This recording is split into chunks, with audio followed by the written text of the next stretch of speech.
The Supreme Court hears oral arguments in the bump stock ban case, plus an interview with former NRA board member and whistleblower Phil Journey. That and more on this episode of the Weekly Reload Podcast. No, the devil's got no hold on me.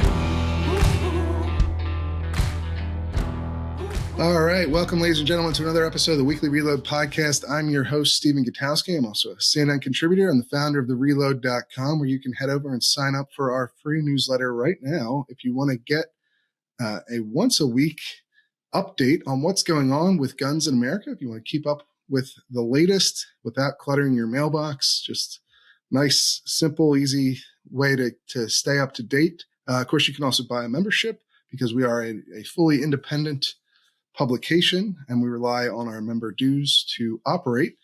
And of course, it also gives you access to hundreds of pieces of writing, pieces of analysis, original stories that you will not find anywhere else in the world. So you get a great benefit for actually buying that membership in addition to supporting our work. This week, we are focused once more on the NRA's trial. The outcome of the case obviously came down. We talked about it in detail last week on the podcast. This week, we are going to be speaking with somebody who was directly affected by it, who was somebody who was a key witness in the case and potentially a player in the future of the NRA as well. Judge Phillip Journey, who is a former board member, also running again for the board, and was found to be a whistleblower who did not receive proper protections by the jury in this civil case. So welcome to the show, Judge. Appreciate you joining us. Thank you, Stephen. I really appreciate the opportunity to be here. Absolutely. Can you just tell people a little bit more about yourself who might not have heard of you before? Well, okay. I'm a district court judge. I serve in a county, a jurisdiction of about 500,000 people, largest city in the state. I'm one of about 30 judges. Right now, I'm focused on family law. That's my assignment. And so I do lots of divorces and paternity cases and lots of cases involving domestic violence. I've done criminal jury trial, ran the traffic department. Before I was a judge, I was a state senator in Kansas, wrote right to carry, preemption, range protection, and actually got Kansas to become a legalized Class 3 and Title II devices. So I've been busy, served on the board from, I was first nominated in 94 by petition, nominated by the nominating committee in 95, elected, went through the battle in Seattle in 97, got ostracized and kicked off the board again. And then, I got back after the fiasco in Indianapolis with Oliver North, got back on the board and served 3 more years. And now I'm trying to get back on again, see if we can save what's left.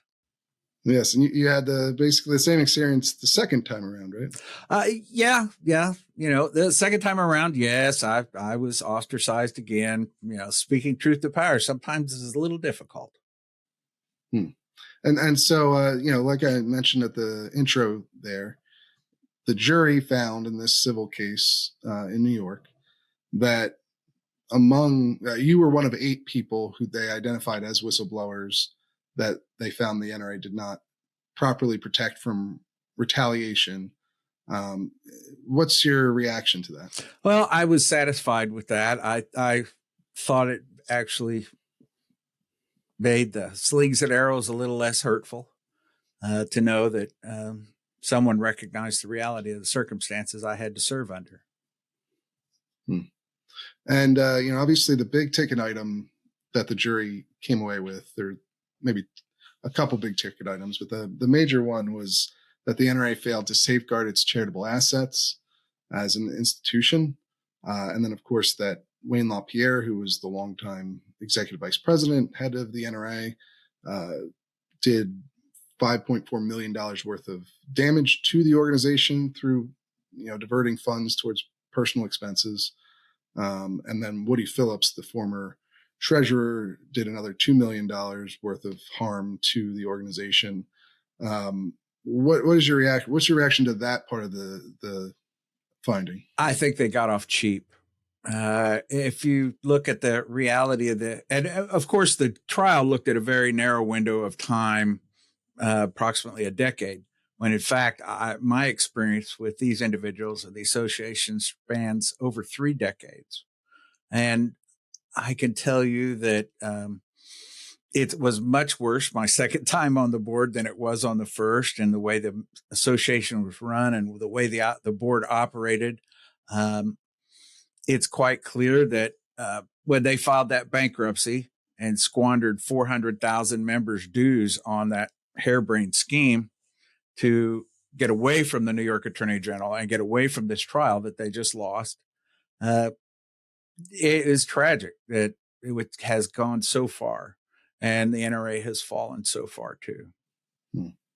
And what do you? The interesting thing here about this verdict, right, is that you've got kind of the jury and what they've found as the fact finders, but there isn't any sort of immediate effect from this verdict, because apparently we're not going to get the sentencing phase for this trial where the judge, makes a determination on what the proper repercussions are until July. It sounds like, at least that's what he was saying. That's the best guess they have right now is July. That was a real disappointment. I know if I had a trial like this, it's kind of like a Band-Aid. I just want to get it over with. Idle hands or the devil's workshop, and this 4 or 5 months now that will be probably in between the first and second phase of the trial. Idle hands or the devil's workshop, and the lawyers will be able to do what they do for 5 months rather than just a few days, which would have been my option. If I could do it, I would have said, let's just move to phase 2 tomorrow and just see what you do with safe harbor. Yeah. I guess the judge didn't have time on his schedule for until then for another multi-week, series of hearings. So being tied up in the trial for about 6 weeks, I can only imagine what that did to his calendar. I'm sure there are hundreds of judges in that building and they're all very busy. And I'm sure he has lots of cases to take care of. And people have been waiting patiently. And sometimes it takes years to get to court in New York. Yeah, well, it did in this case, right? I mean, the investigation started in 2019. The allegations first came to public view in 2018. So it's been quite a long time now that we're sitting here in 2024.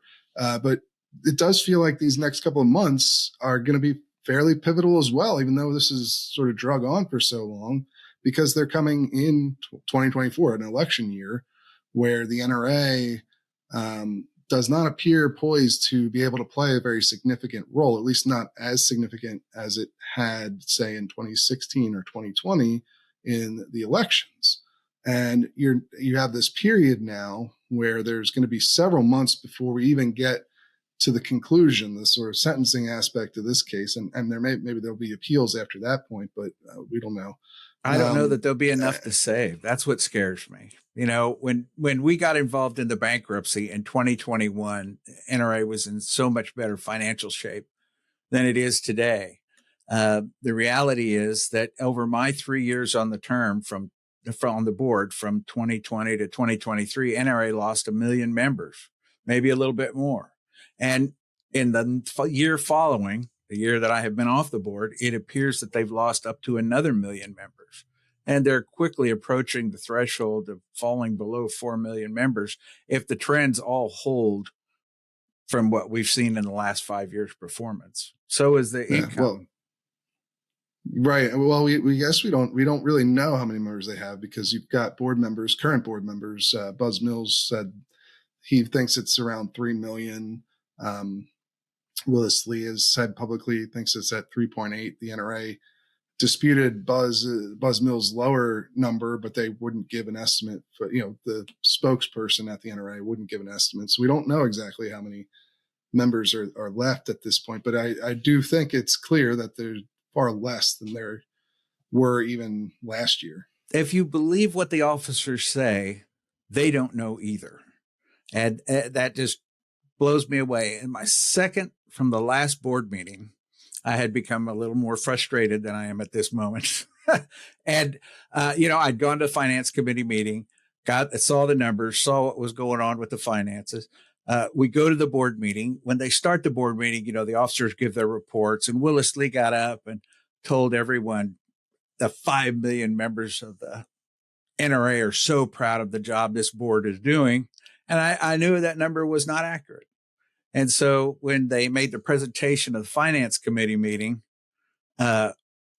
resolutions and things from their work, I got up and Cotton kind of rolled his eyes because we can ask questions as board members of the committee chairman or people delivering the report.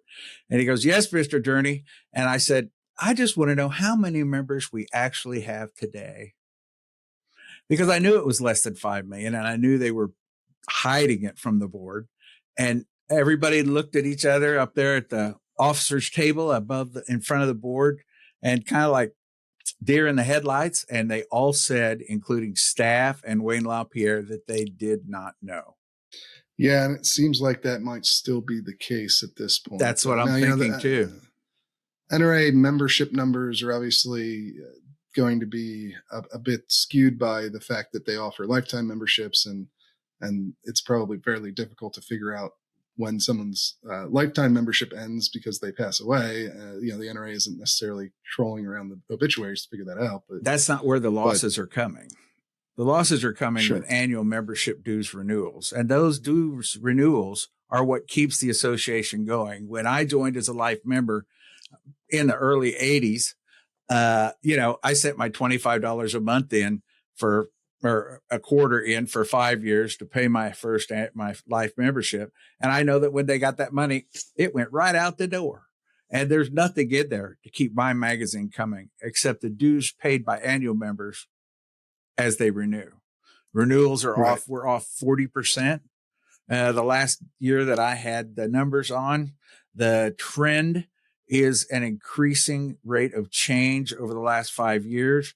And you can look at the trends and see that they're on the downward slope of the hockey stick because they've crossed the threshold and it's on the way down. And if they don't get 2 or 3 million members renewals a year, they lose about $100 million. And right now the budget is less than half of what it was just 10 years ago. Well, and just to that point, I think it's difficult for anyone, especially outside the organization, to put a fine number on it. But I will say on the membership, but I will say that there are some indicators, right? Like the circulation for the magazines is one. Another one is how many ballots get sent out to vote in the board member elections, because those go to lifetime members and people who've had membership for 5 consecutive years. And in 2023, that number was about 2.5 million. And so if they've gotten to a point where they're only, and so those are going to be your members who are least likely to leave. One, because I don't even know if you can give up your lifetime membership. Yes, it does happen. Okay.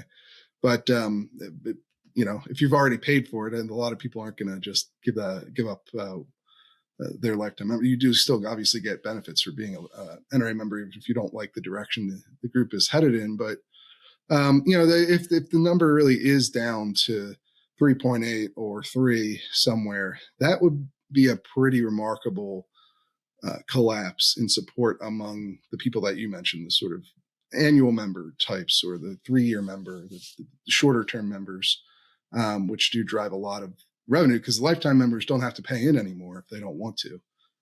Right.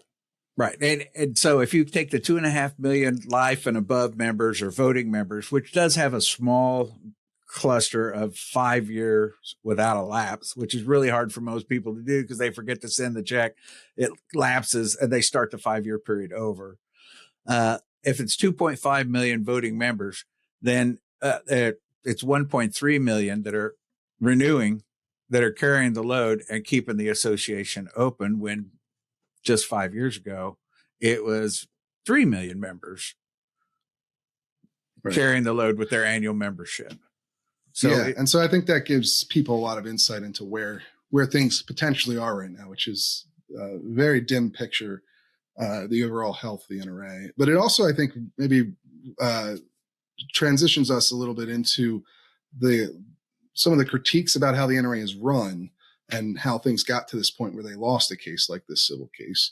And one of those is, how these elections run. You can only vote in the election under these circumstances you just mentioned, which leaves out, at its peak, that left out like half the membership couldn't vote, outside of the one board member, the 76 member, which you can only vote in that election if you show up to the annual meeting, which only gets, even at its peak, about 80,000 attendees. So you're leaving out massive swaths of NRA membership don't actually get any say in how the organization is run. And there's lots of critiques about the size of the board. There's just the 76 people on the board. What I'm interested in here, though, is your view as somebody who wants to reform the organization from inside and has now running to be back on the board again. What is your long-term vision for the NRA? How would you fix these issues? Well, I think the first thing we have to do is train everybody so they understand their lanes. The choice of the next executive vice president to replace Wayne LaPierre is absolutely critical. It could live or die on that choice. If the board and the staff and the officers could follow the rules, then I think we could resurrect the organization and, like a phoenix, rise from the ashes. So they have to change. These old dogs have to learn some new tricks. They have to learn what it really means to have your fiduciary duty and to fulfill it and to use business sense as required by the law to make these decisions. Don't forget, another trial is coming up too at the end of April with the Washington, D.C. Attorney General and the NRA Foundation. That's really their Achilles heel. If that goes bad for them, and they are required to pay $300 or $400 million back to the foundation because it was given to them outside of the parameters of how a C3 is supposed to operate, that could just collapse the whole house of cards right now, which is pretty fragile as we speak. Right, because the NRA, a lot of your average person really doesn't really understand. A lot of these big groups like the NRA are actually a number of legally distinct entities. The NRA obviously has the C4, which is what I think most people talk about, which is the membership part of the organization. Like if you buy an NRA membership, you are joining the 501c4 part of the group. But of course, they have PACs, political action committees, and a super PAC. And those are because the C4 is limited in how it can spend money in elections, whereas those have different rules attached to them. Like if you donate to the PAC, for instance, your name goes on a government form, and it's shown that you donated to the NRA's political victory fund, is what it's called. And then at the same time, they also have, like you just mentioned, foundations, 501c3s, where you get a tax write-off if you donate to that part of the NRA, and it's only focused on non-political issues like the training, education, safety training, sure. Education. And but of course, there's lots of rules about how you can move money around between these organizations. And, people are always trying to push the limits of those rules. And so that's part of what's at risk in this foundation case that you're getting at. And if the NRA had to pay back, the C4 had to pay a lot of money back to the C3, it could, you're saying that could really ruin the organization, I guess. Well, right now, NRA is running on fumes. I don't know how well they did in Pennsylvania at the Sportsman Show there.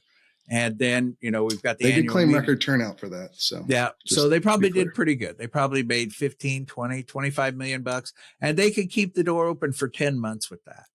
But as we speak, they're burning $50,000 a day and losing 1,000 members a day at the last time we were able to do the math based on the numbers. And it's probably worse now than it was a year ago, because it was the previous year was better than that year. And it started with like a 10% change, and then a 15 and a 25 and then a 40. And, we're on the downward slope now, going straight to the bottom. Mm-hmm. But so as far as your long-term vision for the NRA and how to reform it, beyond making sure people follow their fiduciary responsibilities, I guess, as officers and board members. Would you change anything about the structure of the NRA, the elections? Well, I think there's a lot of things. I hear often that a 76 member board is unwieldy, and I know that's true. It's about like running a legislative chamber. That's where I really learned about how committee work works, and how to get things through the process. And then I used what I learned on the NRA board the first time when I went to the Kansas Senate. I think that my idea is my thought is that it needs to be a business political management board, maybe 15 at the most, smaller than that, as long as it's an odd number. And then the other work that the NRA does, the mountains of work we do, that's like 95% of the organization's mission, is things that we never see in television: kids programs, women's programs, law enforcement support, the competitions, and all that. And so we have a discipline board that would be the committees like high power and F class and small bore and things like that. And they would all get together, not as often as the business board, and work on the rule books, work on sanctioning the national and state matches, and then, go on from there. And they provide a valuable service because the shooting sports needs to be regulated fairly and in a timely way so that the sport can progress. Okay. So you would make significant structural changes to how the NRA's governance works. I think it would be in the NRA's best interest, yes. Okay. What about some of these officer positions? Some of these things get rolled up several positions into one person. That you've seen a lot of that at the NRA. Wayne LaPierre was not just the executive vice president; he was also the CEO. He served as well as a sort of spokesperson role too. John Frazier right now is the general counsel, but he's also the secretary of the board. Is that a concern as well, that some of these positions have been too consolidated? Yes, absolutely. When you look at if they end up as an officer in two different positions with countervailing duties, what do they do? Like, he's general counsel, but he's also the secretary, for example, with Mr. Frazier. There were a number of times where those two could get in the way of the other. And I think it's important that at one person, one office, everybody knows their job, everybody knows their lane, and they keep everyone else in the lane they're supposed to stay in. Mm-hmm. And so, that's sort of that's kind of a long-term vision for these things. Would you change anything about the approach of the NRA, I guess, is the other aspect? This is one that a lot of people wonder about. Like, is all this fallout going to change how the NRA looks at the Second Amendment or its advocacy for it, how it approaches politics? Would you change any of that? Well, I think one thing we certainly need to do is have a spokesperson that can actually get on the television. I mean, the only thing Wayne LaPierre's done in the last 5 years is Newsmax, and the reality is nobody watches that. And so I think that it is wrong for the NRA to hunker down after a tragedy and kind of go silent for a while, because that really leaves the other side open to make accusations that aren't answered. And an accusation that's not answered is admitted. I mean, that's what the whole Fifth Amendment in a criminal case is about. You got to remind the jury that they can't be compelled to testify against themselves, and you can't draw an inference from that. That's not true in the public arena. Mm-hmm. You don't answer it. They think you're guilty. Right. Now, do you think the politics of the NRA needed, like, how would you view that? Like, do you think there's been lots of critiques from all sides of the NRA over the years, whether it's too willing to compromise? You hear that from a lot of other gun rights groups, or whether it's too extreme in the pro-gun direction. You hear that a lot from, major media outlets or gun control groups, obviously. Do you think that the political path, is that something you would? I think that right now I'm focused on trying to save it. I come from the perspective of that I'm a 4-H rifle and pistol instructor. I've been teaching children for decades. I'm a hunter safety instructor. I've taught over 5,000 kids hunter education. I'm a master high power rifle instructor from the civilian marksmanship program. And if you saw what I had in my safes in the basement and the other secure rooms, you'd see what I really enjoy. And while I have played a role in politics. I think that the membership should play a role in divining that answer and not leave it up to the big czar, to figure it out for all of us. I think it's got to be a bottom-up process. And I know that there are vast differences between the membership's opinions regarding individual topics, whether it's bump stocks or do you need one of those black guns or whatever. And, I right now, I just want to save the organization, and then we can work out all those political questions later. I think this next election cycle is going to be brutal for our friends. For who? For Republicans? Yes. Yeah. It's going to be the worst one in our lifetime. We're going to see all three. We're going to see them all flip. The White House will flip, the Senate will flip, and so will the House. And so, the Senate will be our saving grace.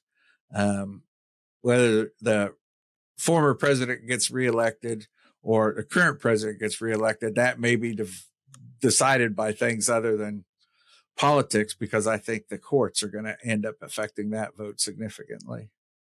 Interesting. To that end, there's obviously been a lot of criticism of one of the big concerns with this civil case that just ended in New York, that this verdict that just half over.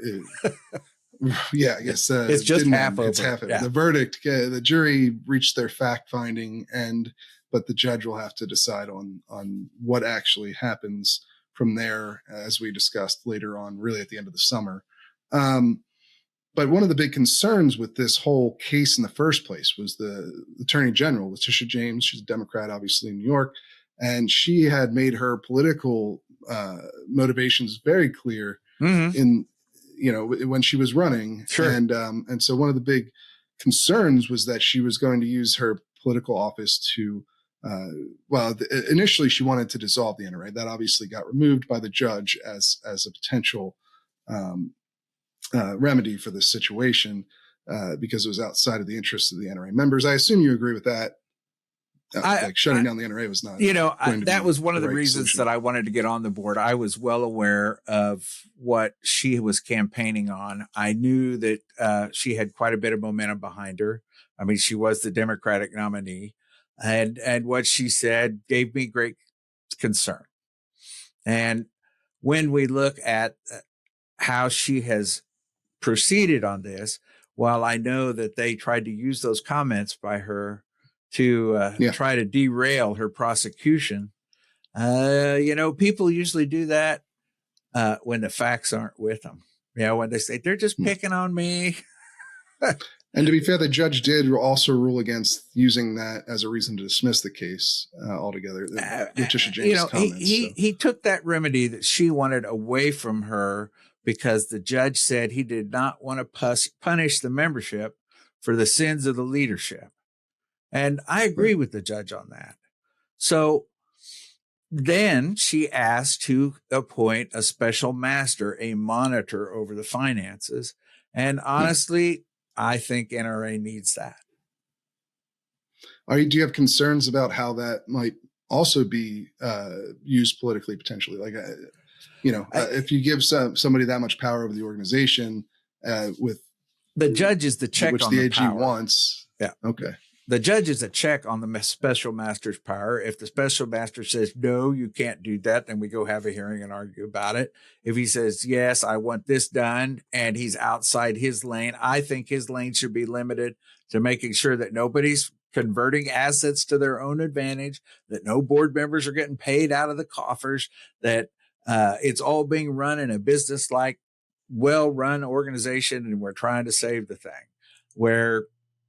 But he would not be able to go into, for example, ILA and start making decisions on who gets endorsed or who doesn't, or who gets a check and who doesn't.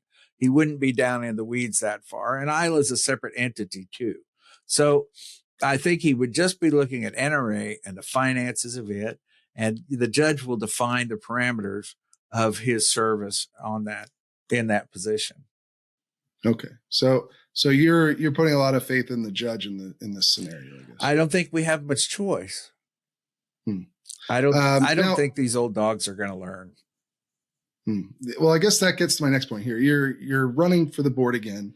You have 3 other people. One of them is Rocky Marshall, who's been on the show before. It was another whistleblower identified by the jury as a whistleblower in this case.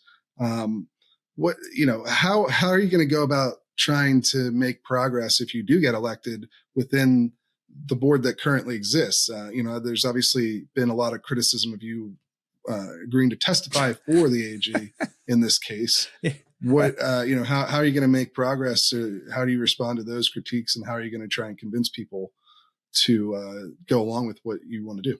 I hope that they will see the realities that are facing them at this time. One of the biggest problems we have in the way the board operates today is that they hide the real financial information from the majority of the board members. If you go to a finance committee meeting, when they get to the important slides in the PowerPoint, they're going flip, flip, flip, flip, flip, so fast you can't write anything down. You can't even understand what's in the slide. And if they would start to tell the board members the truth about the finances, which I do not believe they have done to date, then perhaps the board would get the initiative going, because they'd say, oh my God, this is it. I got to do something. And a lot of them, they really like being on the board. And if they want to keep doing it, they've got to make sure that the organization continues. I think that, you're asking me a lot of things that I'm not Gene Dixon. I'm not Gene Dixon. I can't look at a crystal ball. A lot of it's going to depend on what the others choose to do. If Charles Cotton and Marianne Hammer don't change their stripes, it's just going to be more of the same. So that is not a good recipe for them in court. What's your response to the idea that you shouldn't have testified for the AG, given some of these critiques that you agreed with earlier on? I didn't have a choice. They subpoenaed me. I have to respond to the subpoena. I can't be like Carolyn Meadows and destroy evidence. That's not what we do as a judge. President of the NRA. Yeah. She admitted it in both trials that she knew there was a preservation, and she shredded and burned everything. And she said it with a little smile on her face in this court. Well, here's the other thing about this sort of limbo that the NRA is in right now between phases of this trial, right? We have a verdict that says the NRA didn't safeguard its charitable assets, that its the former face of the organization, the person who built it in large part into what it became, basically stole money from it. Essentially, that's what they did. They did. And I think if you look at the numbers, and in my mind, I think in my 30 years, I think they stole over $500 million. It's only $25 million a year. Well, right, that's nothing. That's outside of what was in the trial. So right, it was. I can't speak to that, but but yes, obviously he's been accused of doing a lot more than what was at issue in this specific trial.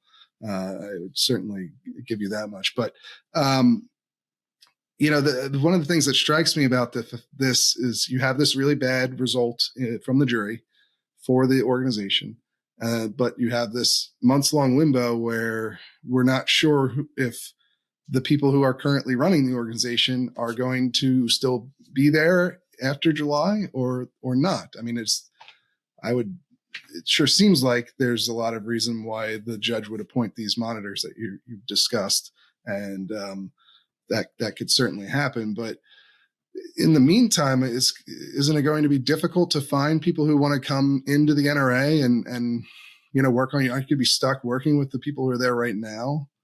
And at this very vital moment where, the NRA has traditionally been a big workhorse for pro-gun candidates especially in federal elections. And we're going into a very major one here.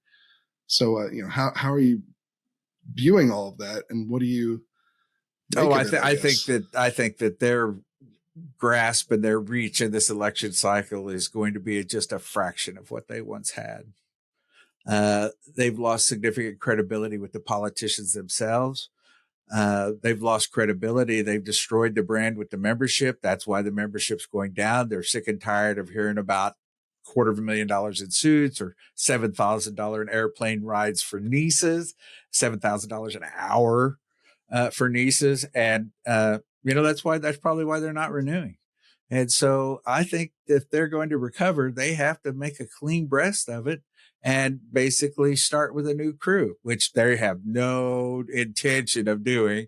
it's obvious to Right. me that the fix was in, and they were trying to set up so the Mr. President or someone close to him could be the next EVP. That's why they got rid of the head of general operations, because he would have replaced Wayne, and they got rid of him, and they put a sycophant in there that, they can control.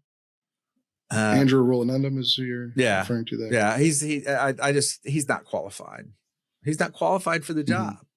But he hasn't run a business. But I guess that's the thing. Like, is anyone going to come into the NRA who would be qualified for that job from outside right now, with this potential that the judge could appoint a monitor that could get rid of them as soon as they take office? You see what I'm saying? Sure. Absolutely. And, that's why they keep looking inside, because that's the only place they can find someone loyal. Yeah. Well, so is your only hope then for this sort of long-term rebuilding and refresh for the NRA that the current leadership, or the majority of it, gets removed by the judge in the second? So that certainly could happen in July. The alternative path that we're also, I don't know what the judge is going to do, but the alternative path is to start recruiting more people to run for the board in the next cycle. I expect the four of us will all get elected. We've ran a marginally good campaign. We've certainly done some unique things that no one else has done for trying to reach out to the membership to get their attention and get them to fill that ballot out. The reality is that, only a small percentage, about 65,000 voted in the last election, which was the lowest number ever. And that's what made it possible for us to get on the ballot by petition, because, they weren't going to let us pass the nominating committee again. Yeah. The nominating committee, is that another thing you would change? The fact that the board gets to pick? I have heard several options, like not even have anybody on the board on the nominating committee. And, I'm going like, well, how are you going to pick them? And that's the real rub of it, is how do you get them in, and how do you keep the process fair? And, nobody's worked out the details on that yet, but they're kicking a lot of ideas around, and it's all kind of woulda, coulda, shoulda, because we can't do nothing right now except try to get on the board and do our best to exercise our fiduciary duty and try to keep what is there alive. But your bottom line is that it's not all dependent on what this judge does in terms of removing personnel from leadership or anything like that. You still would be able to, you still think there's a way to reform the organization from inside, even if the judge doesn't remove, the current president or the current EVP. Yes, it would probably take 2 or 3 years. Yes, that we run a slate of candidates that are the reform slate. They're all vetted. They're all, we all make sure they're what they're supposed to be. And then we run 10 or 15 or 20 candidates each year for the next 3 years. And then we'll have a majority of the board, and then we can do what we need to. And so you view this verdict as, I guess, a game changer in that regard, because obviously this is something that people have been trying to do for several years to this point, to get reform members on the board, and it hasn't worked. People have been trying to do this for decades. And each of these is an opportunity. The bankruptcy was an exit ramp that might have worked. This trial is an exit ramp that might have worked. And ultimately, running 20 or 30 candidates for the board of directors each year is also another exit ramp that might work. We're just trying to use all of the options and put each of them in the best framework we can, and then hope for the best one way or another. Mm-hmm. And I guess to round this out here, why do you think that's a better approach than just letting the organization fade away and bringing in new organizations to fill the gap? There will never be another organization like the National Rifle Association. You have to understand that the 95% of the money that is spent, that effort that is expended by employees and by volunteers, are the things that we never read about in the paper. It's not about whether a bill gets out of committee or whether a horrible crime occurs. It is about supporting the shooting sports and ensuring that the next generation learns to appreciate the Second Amendment through experiencing competitive shooting and hunting, other vocations, other hobbies, other recreational opportunities. Because once these kids learn the methodology, the joy that they have in competition, in performing better. And they learn, once they learn the sport, then they learn to appreciate the issue. It doesn't work in the reverse. People don't love the Second Amendment and then decide to go figure out how to shoot a pistol. It's the other way around. And that's why it's so important that NRA's job does it for this generation and the next one. We have lost some of the generations, what you want to call them, Z or millennials or whatever. And, their opinions are not on our side right now.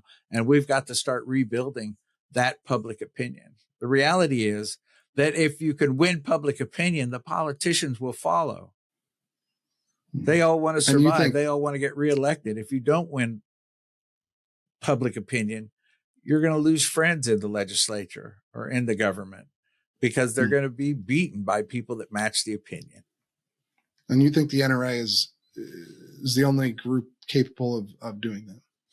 I don't see anyone stepping into the fray. I mean, you look at Gun Owners of America, you look at Citizens Committee for the Right to Keep and Bear Arms and Second Amendment Foundation. Yes, they're doing basically the same job the Firearms Civil Rights Legal Defense Fund does inside NRA, working in the courts, trying to promote Second Amendment issues through the courts.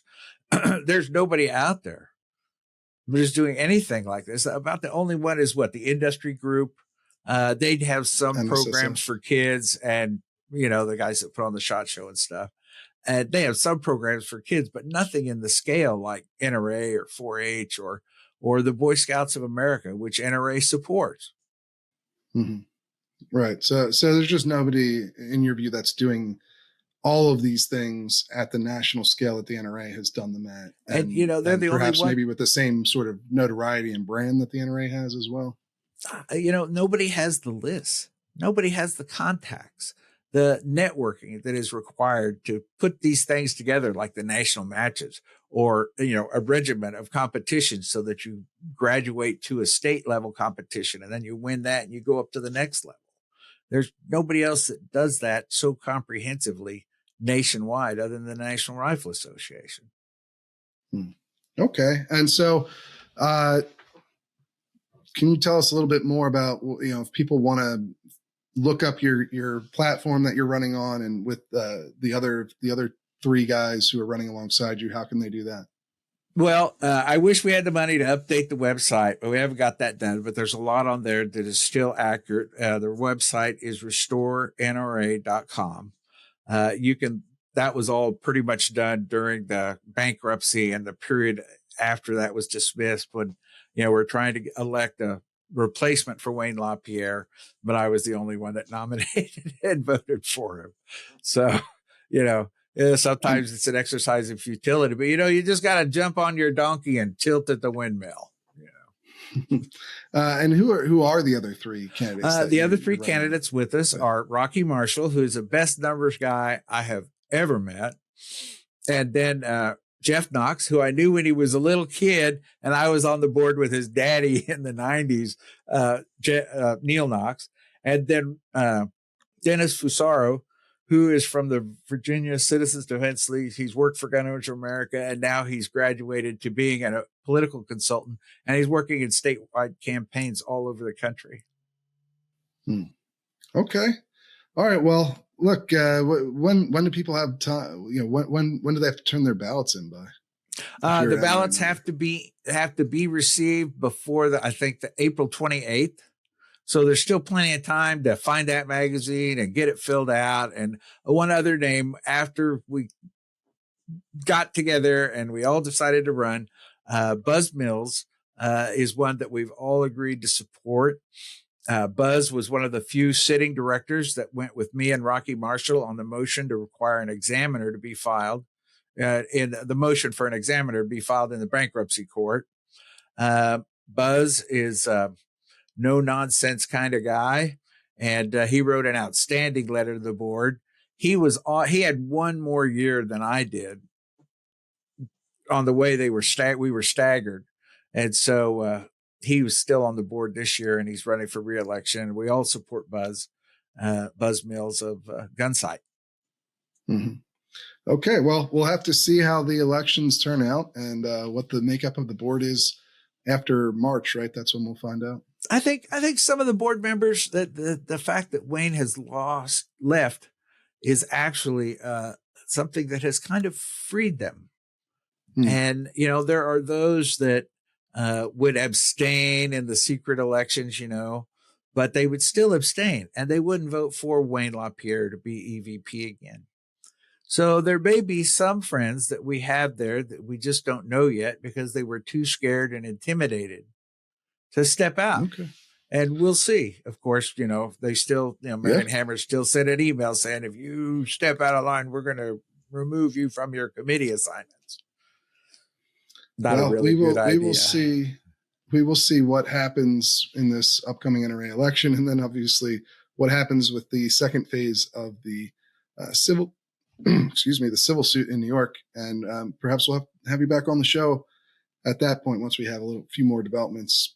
Thank you very much. I really appreciate the opportunity, and I appreciate your tolerance, me being late, but court is court. What can I do? No worries at all. Thank you so much for joining us. We're going to head over to our news update now. All right, ladies and gentlemen, welcome to the news update. I'm contributing writer Jake Fogelman, joined as always by Reload founder Stephen Gutowski. How are we doing this week, Steve?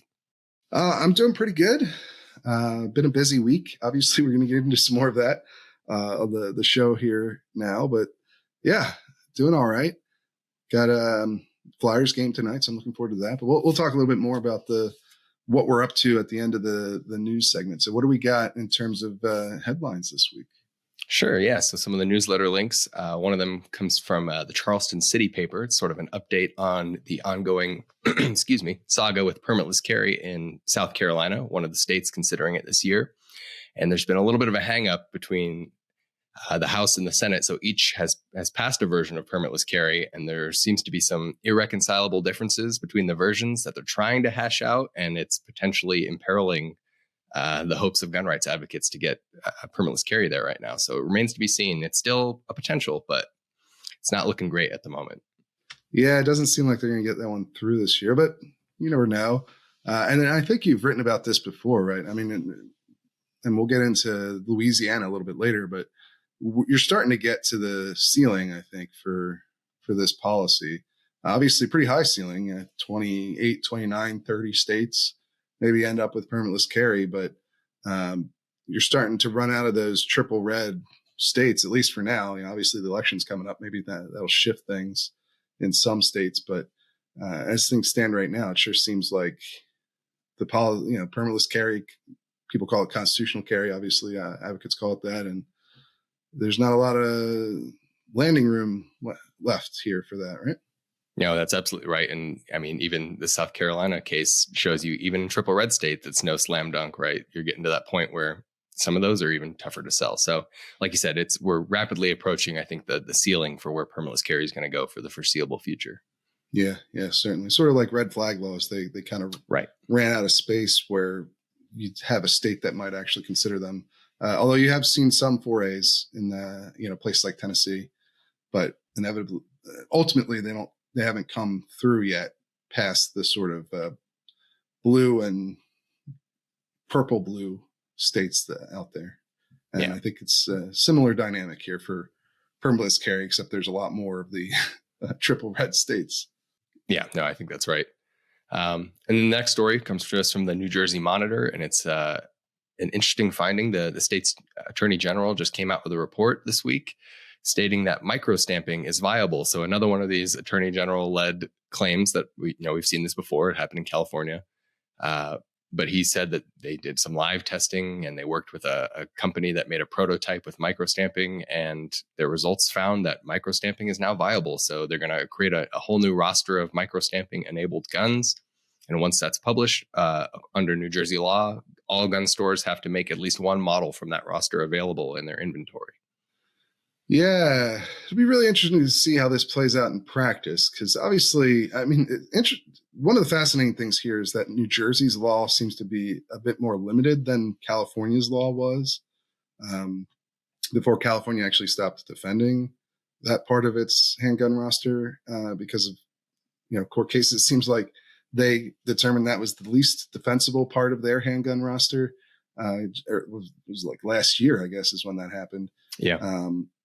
Because in effect, in California, what this microstamping requirement did, and they had it on any gun after the technology was found to be viable, had to have that included, any handgun, or it couldn't be sold. And well, this is going to be a problem in New Jersey too. But the reality is nobody makes guns with this technology at all, and never has.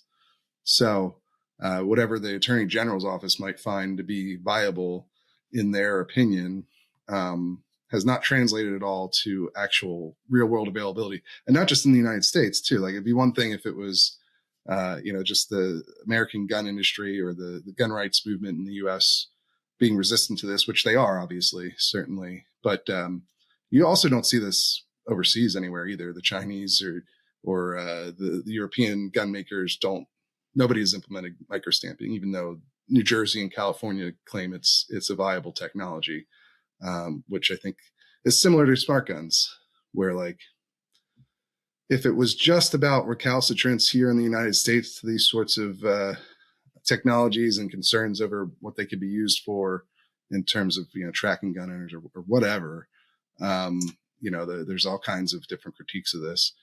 If that was the only reason they didn't come to market, presumably you would still see them in guns in other parts of the world where they don't have those same kinds of concerns, and you don't. So that's, I think, a better objective look at this stuff than what either political side in the U.S. says about them. But yeah, in California, it resulted in basically a total ban on new handguns being sold in the state. New Jersey, I mean, if they never put a gun into that roster, then maybe the gun stores won't be required to carry it. We'll have to look into a little bit more of how this law is going to work in practice, because Right. New Jersey, of course, was one of the reasons that smart guns were so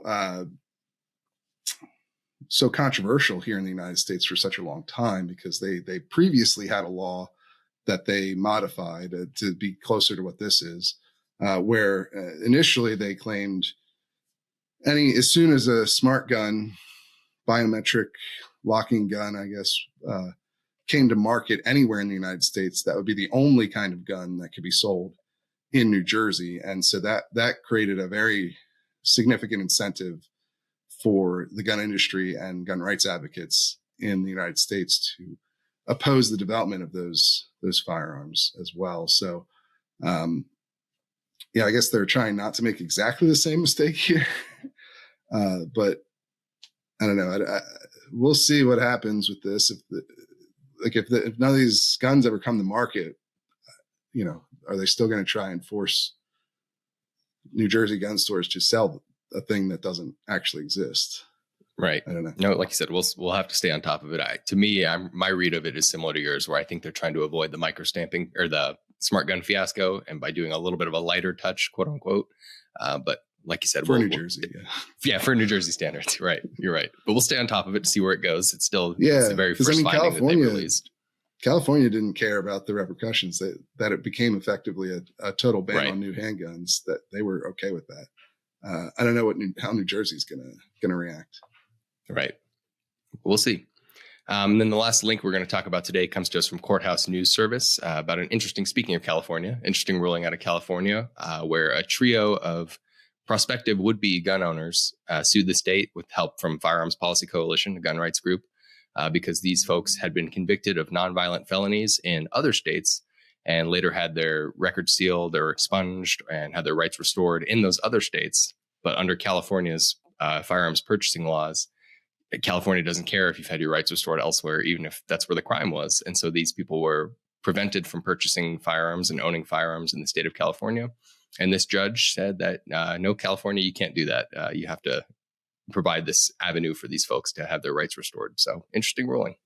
Yeah. Another loss for California in the federal court system. Really not a very uncommon thing these days. The question has been whether or not, as it moves up the chain to the Ninth Circuit panel and then whether they go to an en banc panel, is sort of something we talked about last week on the show, right? That's the bigger question: is these lower court rulings against California's gun restrictions are not terribly uncommon. It's just a matter of whether they survive appeals, which the government has had a very easy go of it at the higher levels of the Ninth Circuit since Heller, really. But that might be changing. So we'll have to follow this case as well and see where it all ends up. Right. And sort of the latest, it's not only for California, but just nationwide in this trend of nonviolent felonies and gun rights and sort of ongoing criminal justice implications intersecting with the Second Amendment. So certainly something we'll want to stay on top of going forward. Yeah. And something the Supreme Court is probably going to delve into. They had their oral arguments in Rahimi a couple months back, which was about domestic violence restraining orders and sort of the violent side of gun prohibitions. They also have another case called Range that they're considering, and Daniels as well, that are more on the nonviolent side of gun prohibitions. And so the high court may weigh in on all this not too far into the future as well. Yeah, absolutely. And then heading into some of the stories we wrote this week, speaking of permitless carry again, Louisiana just became, or is soon to become, the 28th state to adopt permitless carry. Their legislature just passed the bill. Their governor, Jeff Landry, who's a Republican, he replaced their former two-term Democratic governor, has already said, I'm going to sign this into law. He called for it at the onset of this special session that they just had. So very soon, Louisiana will be the 28th state to allow permitless carry. Yeah. And, going back to that political dynamic we talked about earlier, I think one of the reasons you don't see this move beyond the red states. I mean, first of all, I think it shows perhaps how effective the gun rights movement is, regardless of everything going on with the NRA or whatever else, how effective they still are in red states. Inside of the Republican Party, the gun rights movement is very effective. And this permitless carry campaign across the country, I think, is certainly evidence of that. I mean, the concealed carry sort of revolution, you might call it, overall, is definitely evidence of the potency of the gun rights movement at the state level, because it was not that long ago where most states did not allow concealed carry at all. It was banned in most states, and wasn't until the late 80s, early 90s when you started to see permitting for concealed carry come along. And then by 2010, I believe in 2010 there were only two states. I think it was Alaska and Vermont, and Alaska was also 20th century development, I think late 20th century, early 21st century. I think it was 2003, maybe. 2003, yeah. Okay, yeah, good. So for sure, because I thought it was 2003. Before 2003, it was just Vermont. Right. In fact, people used to call this policy Vermont carry, which is where you don't need a permit at all to conceal carry. As long as you can legally possess a firearm, you can legally carry it. And then, by 2010, that's when Arizona changed as well. And so you had three at that point, and one, sort of growing state. Alaska is obviously a pretty unique scenario with firearms and carrying them around in such a huge remote state like that. But Arizona started to become more of a mainstream thing to go permitless, but that was only back in 2010. And now here we are 14 years later, and you've got 28 states, maybe 29 soon. And, there's a possibility you could see a couple other states on top of that. So it really is evidence of how potent that movement has been for concealed carry. And it's resulted in a lot more people concealed carrying now as well, and perhaps changed American gun culture to part of that whole new gun culture 2.0, more focused on self-defense than on hunting or recreational shooting. And this is a big part of that. But it's also emblematic of the power of the gun rights movement, because these policies don't poll very well.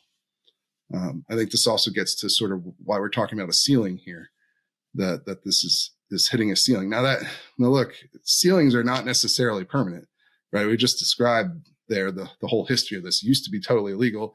Then it was a permitted thing if you went through the proper licensing scheme.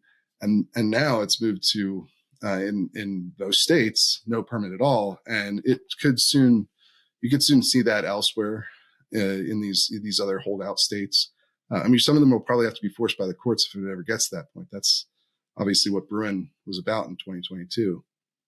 But there's certainly things could change down the line, but currently it doesn't poll very well. It's not a very popular concept to eliminate permitting for concealed carry. And so that, I think, leads to a lot of hesitancy in states that aren't as committed to, where the gun rights movement doesn't have as much influence or control over politicians, because a lot of them, because of how polarized the issue is in a lot of the states where Democrats have control, they aren't as open to this concept. But that could certainly change as things move on. If there isn't some sort of extremely noticeable rise in crimes committed by people who wouldn't have been who are affected by this policy, right? So not people with convictions already anyway, but if there isn't a marked change, if people don't notice this policy being so much worse than the previous ones, approval for it could certainly rise over time, I would think. And that opens up more doors down the line. Yeah, it's certainly possible. But once again, we'll stay on top of that. And then on to the big news of the week. The Supreme Court just heard oral arguments in a not a Second Amendment case, but a gun-related case. The Cargill versus Garland dealing with bump stocks, the Trump-era bump stock ban, just had its oral argument before the court. Both you and I listened to the oral arguments, and you covered it for the site. If you want to just tell us some of your big takeaways from how that oral argument went. Yeah, this is an interesting one, right? Because we talked a lot about this bump stock case in the lead up as being very connected to most of the other ATF rule cases, right? These other ATF bans on like pistol braces and so-called ghost guns, right? Unfinished firearms parts or parts kits. And even the private sale of used guns, how they're trying to clamp down on that as well. And after these oral arguments, I am wondering a bit more about how closely connected they're going to be, because most of this case, and perhaps this makes sense if you think about it, but most of this case was very laser focused on just the actual function, the technical function of a bump stock, how it works in practice, when equipped on a semi-automatic rifle, and what exactly the definition of machine gun means in the National Firearms Act, because that's what the ATF did, right? They reclassified these devices as machine gun parts, essentially. So it said that actually the bump stock, after years of saying under multiple administrations that these were just firearms accessories, they were not machine gun parts, and they weren't regulated at all by the National Firearms Act or the Gun Control Act. They obviously, you had the Las Vegas shooting in 2017, where so the only crime that we know of being committed by somebody using a bump stock equipped gun also happens to be the worst mass shooting in American history. So that threw a lot of things into chaos from a political standpoint. And the President Trump at the time ordered the ATF to ban these devices. And the way that the ATF accomplished that was through rulemaking, where they said these things were actually always illegal. And so, it's illegal for you to possess them. We'll give you a grace period to turn them in or destroy them. And after that, you will be a felon if you are caught with one. Now, most people did not either turn them in, or at least they didn't turn them in. Nobody, who knows what people did with them exactly. But, and there haven't been, I don't think there have been any federal prosecutions over this that I'm aware of.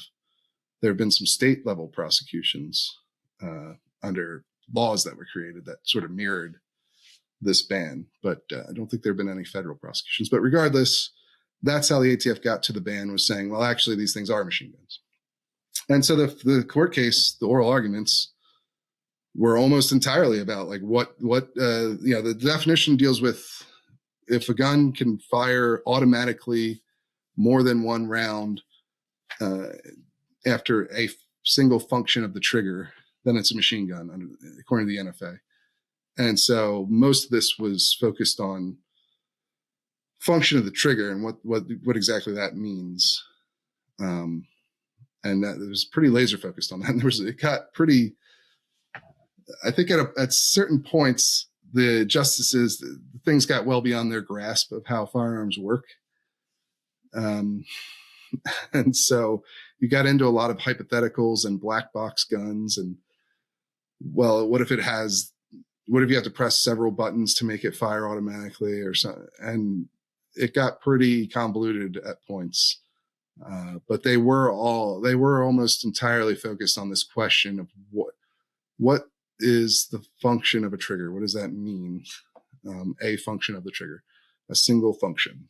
And so, it didn't really focus much on the sort of flip-flopping, which we talked about in a lot of these other cases. The ATF has kind of changed its mind over the years about what a pistol brace is, or what's a finished firearm part and what's not regulated unfinished firearm part, or what is a bump stock. So there was a little bit of talk about that, especially from the conservative justices, but it was almost entirely this examination of the definition of function, I guess. Yeah. I don't know. That was my takeaway from watching it. What about you listening to it? Yeah, it for sure got into the weeds pretty quickly. As you said, I think we got to a point very quickly where we exhausted the justice's knowledge of firearms and sort of the mechanics of firearms. And it became very apparent by some of the questions and the hypotheticals. But another big contextual and they would say clue, that they were confused a number of times. Yeah. They were just like, I'm confused about what's happening. Right. Which, in its own right, maybe is a tell about where this comes down, right? Because some of the arguments that have been made, at least at the lower court levels, is like, well, when there's ambiguity in statutes, does the tie go to the runner? Basically, does the tie go to the average person over the ATF? So we'll see if that makes a difference, but it is telling that uncertainty came. But the rule of lenity, it's interesting they didn't actually specifically talk about the rule of lenity, because that's where that would come in. Right. And maybe that's because it would apply in a criminal case. Right. If someone was actually arrested over this and went to court, the rule of lenity would probably come into play. And the lower courts did explicitly talk about that point, but it wasn't much of that discussion in the actual oral arguments, at least not explicitly where they literally said the words rule of lenity. It could be maybe, I don't know if rule of lenity was excluded from the question presented when the Supreme Court granted cert. And so they're only very narrowly deciding if the technical definition meets the NFA. That is how the question came out. It was, that's the only question that was at play. And honestly, the way the question was written, it sort of almost assumes that bump stocks are machine guns in the language that it used. So that, I don't know. It's interesting, but so the question doesn't talk about rule of lenity, but they did talk about the flip-flopping and the sort of legal peril that puts a lot of Americans in.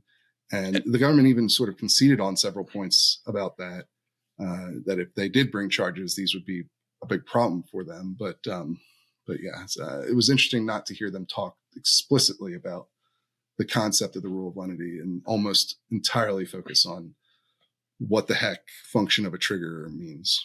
But I also think one thing that was very clear was the practical concern that a lot of the justices had, even on both sides, both the conservative and liberal justices, were very clearly uncomfortable with what bump stocks do, whether or not they agree with the ATF's interpretation. But you heard even Justice Barrett say, like, it's clear that we don't want these rapid fire things on the streets, but I'm just struggling to see how the definition fits. Or you hear about even Justice Gorsuch talking about, okay, we want machine guns to be banned, but are these machine guns? So I thought that was interesting.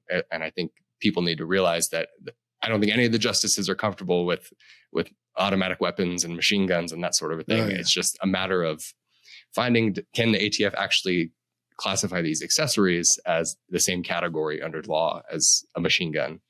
Yeah, and I wrote a member's piece about this, going into like where each justice seemed to come down based on the questions they asked. Now, look, we're interpreting the oral arguments here, right? And that's always a bit tricky because you don't know exactly why a justice is asking a question the way they are.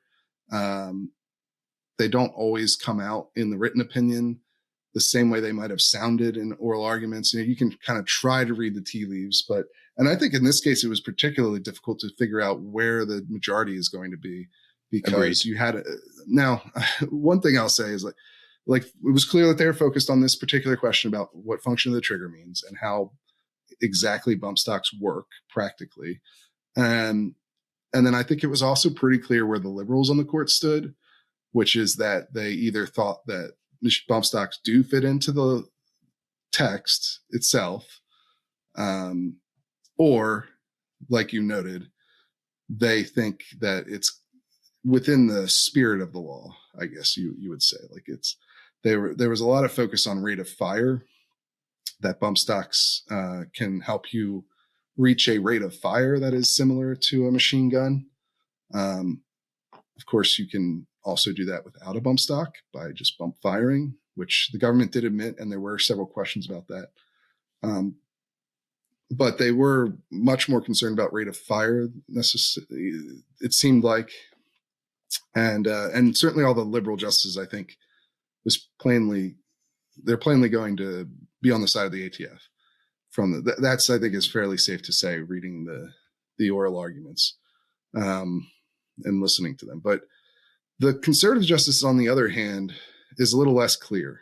To me, I thought Gorsuch and Kavanaugh, even though, like you mentioned, they both explicitly said that they think these things should be banned, or at least they agree with the concept of banning them, which is interesting. Yeah, for the point that you're making, that it's very unlikely that, I know a lot of people, sort of an ancillary point, but I know a lot of people, especially gun rights activists, will read Bruin and think, wow, this, you can even hear gun control activists talk about it this way as well. This really imperils a lot of gun laws. And of course, the NFA, and in particularly the Hughes Amendment, which banned new sales of machine guns back in 1986, is a particular thorn in the side for a lot of online gun rights activists, I would say. People who are very, watch a lot of gun tubers and probably listen to the show or something like that too. That there's a lot of opposition in the activist community against the National Firearms Act and machine guns that I just don't think is shared by the Supreme Court at all. Obviously they made a specific carve out in dicta, not it's not binding, but in dicta that banning things like M16s, fully automatic weapons, is fine, or at least it's not being questioned by Heller. And this case is another example of, like, I don't think the court is going that far down the path of just eliminating all gun laws because it's hard to imagine a historical justification for them, even though that might be how you should read Bruin. Obviously, people have very different opinions on how you should read Bruin, but certainly you can get to that conclusion of, there's no history or tradition. There weren't bans on these sorts of guns at the founding. I mean, of course, we're talking about guns that didn't exist at the founding. There were some analogs to some degree at the founding, but the Maxim machine gun didn't come along until that sort of automatic fire didn't come along until the late 19th, early 20th centuries. So, if at the very least, there's any indication, as an aside here, that the justices are not, even the more conservative ones, are not likely to be on board with fully automatic weapons. But regardless, Gorsuch and Barrett both explicitly said that they agree with the idea of banning bump stocks, really, presumably in addition to machine guns. But they also seemed the most skeptical of the government, honestly, because they said, yeah, maybe these should be banned, but I don't think the statute actually does that. And that was a problem for them. And I thought the other ones are a little harder to read, but I could still see at least a 5-4 ruling against the ATF being the most likely outcome. Maybe certainly not a guaranteed outcome, I wouldn't think. But you had Kavanaugh and Gorsuch were very concerned about the legal jeopardy that this puts people in and the flip-flopping that we mentioned earlier. Kavanaugh was also Kavanaugh and Alito also seemed to be pretty clear on the idea that a function of the trigger is just, a single actuation of the trigger. And you don't get multiple shots with a bump stock when you pull the trigger once. You have to actuate it. Pull it is not perhaps the right word for how bump firing works, but actuate, you have to press the trigger rearward and so that it drops the sear for every single round that's fired. Bump firing allows you to do that way faster than you could with, traditional pulling of the trigger with your finger. So, I don't know, Roberts is probably the hardest to pick up on, because Thomas, I think he was one of the ones who asked explicitly about, what is this? What about the whole idea that you can bump fire without a bump stock? Why is that not, equally concerning, or why is that okay? But bump stock, having a bump stock piece of plastic on there to assist you is not okay. Barrett got into some of the same critiques she was talking about, like using rubber bands basically to help you accomplish bump firing. And the government did try to argue that those wouldn't be considered machine guns, because basically the bump stock helps you do all that automatically as a single motion, essentially. And I don't, they all had questions that were also skeptical of the plaintiffs too, of Cargill, especially with the concept that, the liberals were getting at too, and that you mentioned earlier with this sort of, that the idea of bump stocks is kind of to try and circumvent the law here.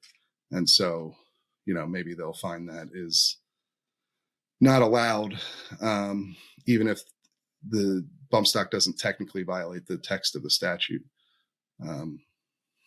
Roberts was, again, probably the hardest to read, though, because he didn't really ask any questions that would give you insight into what he's thinking. He literally just asked both sides how the bump stock functionally works, whether you have to keep forward pressure or if you move your support hand back and forth to fire the gun. That was sort of he was trying to get an understanding of that. And he didn't even really express which explanation he agreed with either from either side. So I have no idea what Roberts is gonna do.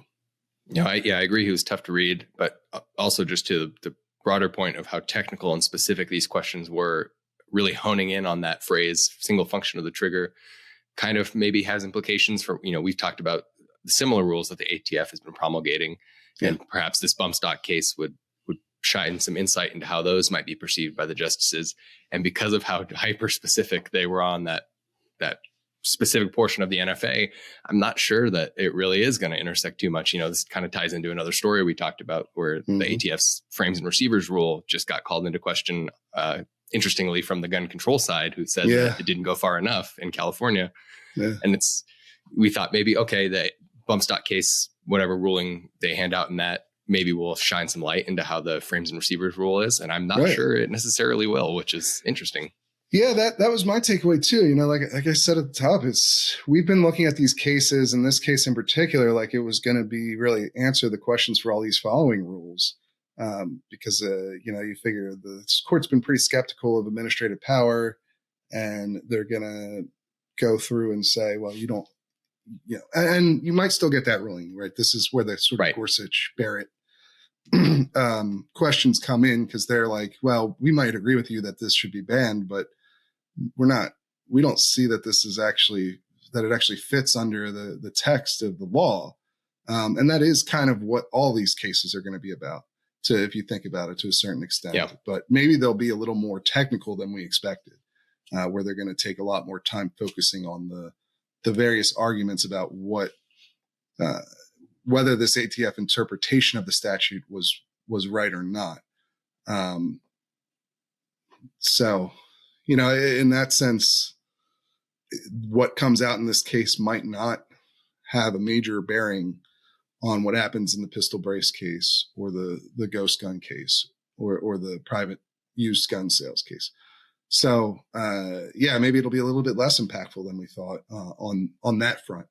I think this collection but I mean, they all are pretty related cases. I guess it just comes down to maybe the court sides with them on one and sides with the ATF's interpretation in this one and not in the pistol brace one. I don't know. It'll be interesting. I mean, it should give us some insight, you think, right? Like, right. Maybe it'll give us insight into how much leeway they're going to allow the ATF to have with this kind of stuff. They seem to have been pretty strict about it with other agencies like the EPA, right? But, maybe here they'll be a little bit more lenient with the language, or the intention of the law will come into play a lot more. I don't know. I guess that's the thing. Like, you can only read so much out of this. And the biggest takeaway to me was, that we don't know exactly what kind of direction the court is going to go in here. Like the Rahimi oral arguments, I think were easier to read because it was pretty clear that nobody was going to side with Rahimi. Yeah. The question is what they're going to hand down when they rule against him, I guess, is the feeling you get from that. This one, will this be, maybe it'll be a 6-3 because maybe all the conservatives will end up going the same way, or will it be a 5-4? And if it's a 5-4, which direction is it a 5-4? I think those are all still possibilities. That I see from this. And then, the ghost gun, unfinished frames and receivers case out of California is fascinating because like all of these cases have obviously been gun rights advocates suing the ATF over claims that they've exceeded their authority in how they're reclassifying all this stuff to, make it more restrictive to obtain them or to make them or to sell them, the different devices. And this one goes the opposite way.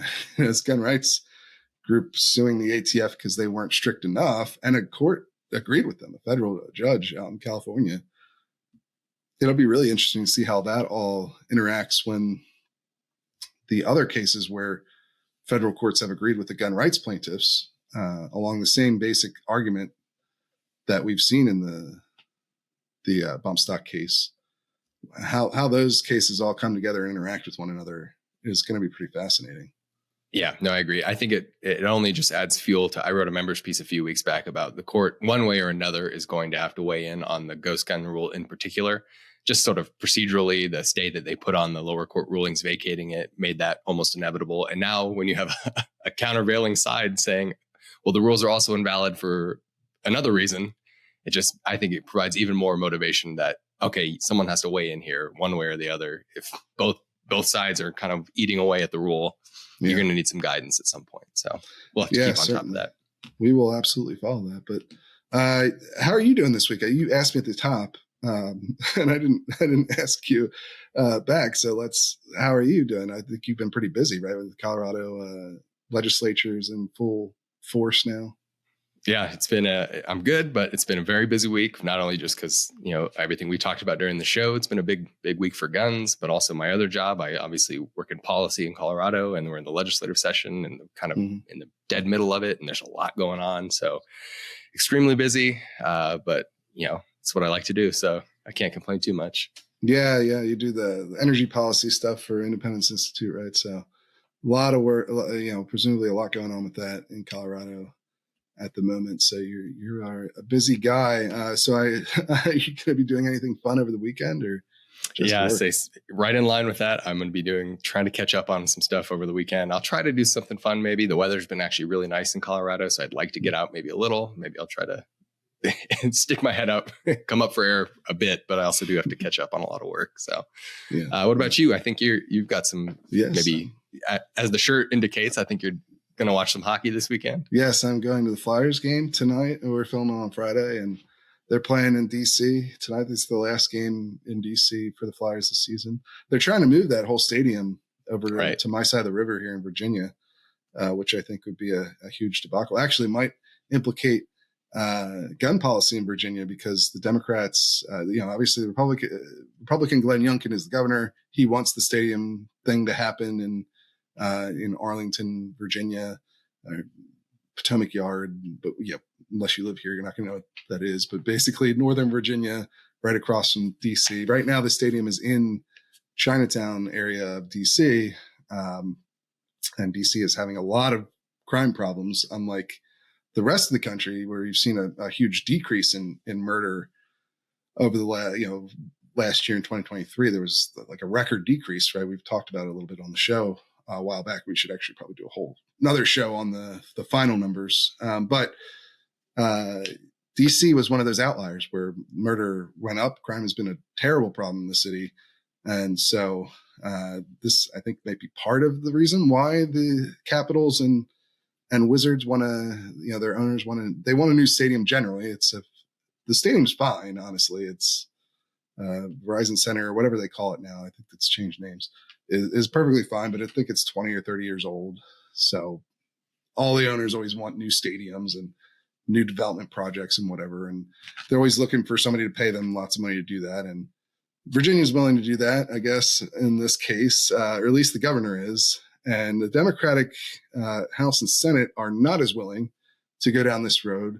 And they want, to make a deal, to have trade-offs. And one of the things they want is some of the gun policies that they're pushing through. That Virginia, the legislature passed the assault weapons ban just recently, and they have explicitly along party lines. Every Democrat has voted for that policy, which is remarkable in and of itself to see the party go that direction. And I think they have like 27 total bills that are, new gun restrictions. And almost every single one of them has passed along party lines. I think there's been one Republican senator who's gotten on board with 3 or 4 of them, the less restrictive measures. But it's been a pretty remarkable political situation here. We haven't talked about it a lot because it's very unlikely to result in actual policy and actual laws, because the governor, I did reach out to his office when this happened, and they said that he didn't have any new updates on the specific bills, but that he stood by his comments from earlier in the year at the State of the State address, where he said that Virginia already has among the strictest gun laws in the country, which, Virginia has universal background checks. It has local gun-free zones. It has a lot of those sort of restrictions in place now. It doesn't have an assault weapons ban, as we just mentioned, but that was because the Democrats actually in the Senate in 2020 killed that bill at the time after there's huge protests in Richmond during that period. But anyway, this all might get wrapped up into this whole stadium drama because it's not certain that stadium complex thing is actually going to happen. And there may be some sort of political horse trading that goes on that could implicate gun policy in Virginia.